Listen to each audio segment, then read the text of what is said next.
every spacers on the E shaft, it has your size.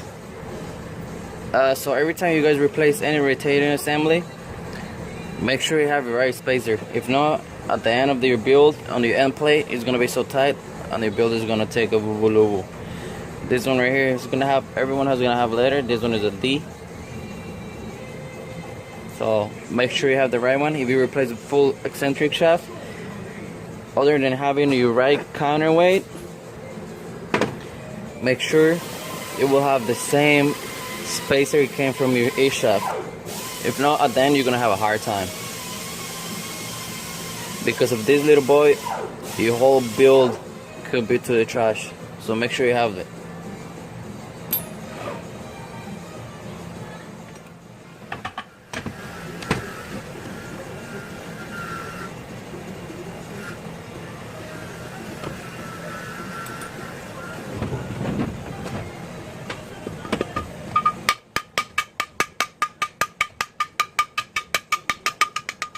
Stationary gear is good. A little rain in here.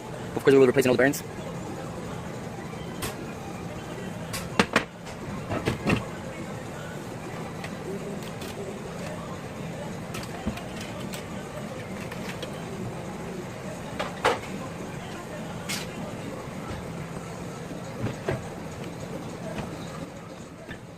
You see, again with the dowel pins, you need no tools. So you have slides in and out. Get it by hand.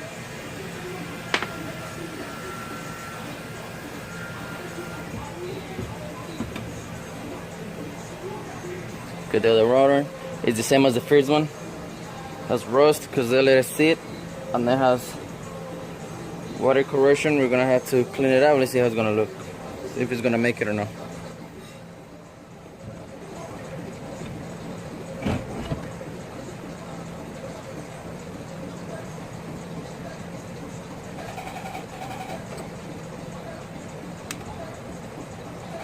First instance, this housing seems alright, but we're gonna have to clean it because you see this part right here, right off the edge.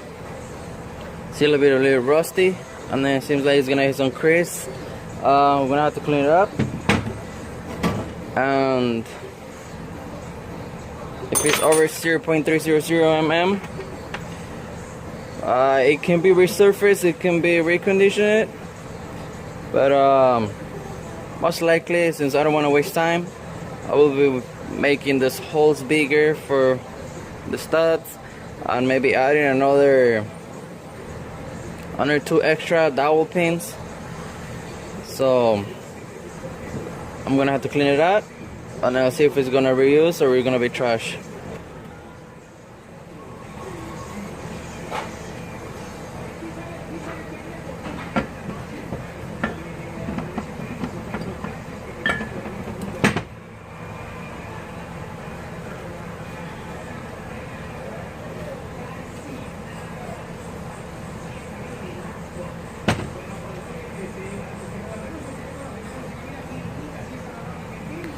The E shaft looks clean, so we're gonna wash it off, clean it up.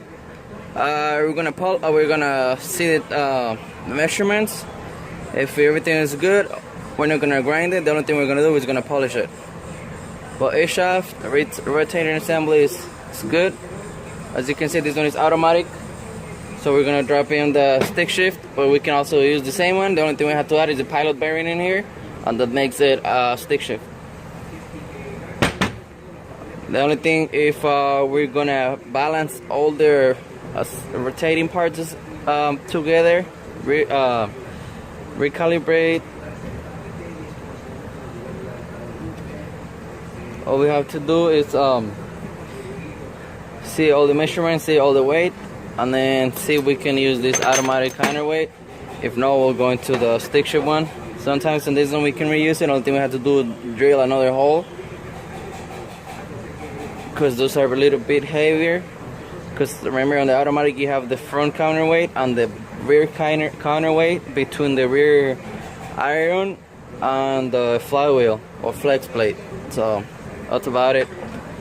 So let's go ahead and clean the parts, and let's see how it goes. See you in the next video.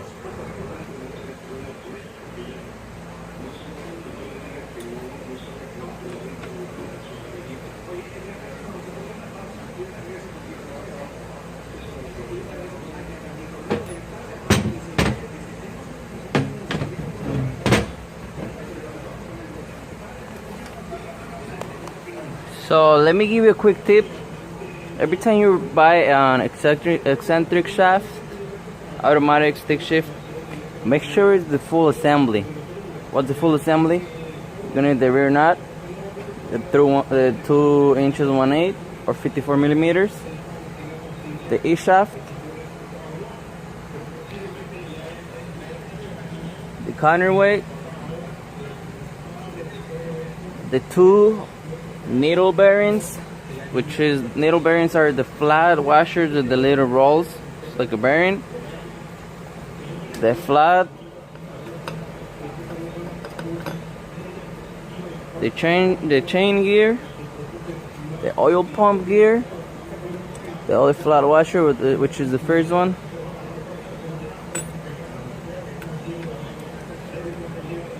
and this little bad boy right here, your spacer. Again, this one is the letter D, so everyone has a different one. Is the letter. Your spring, it doesn't matter, you can get another one. Even the needle, of course, is gonna be a different one, especially if you did the same thing I did, which you put you have to hit the bolt glowing red, 19 millimeters, and reuse the same bolt.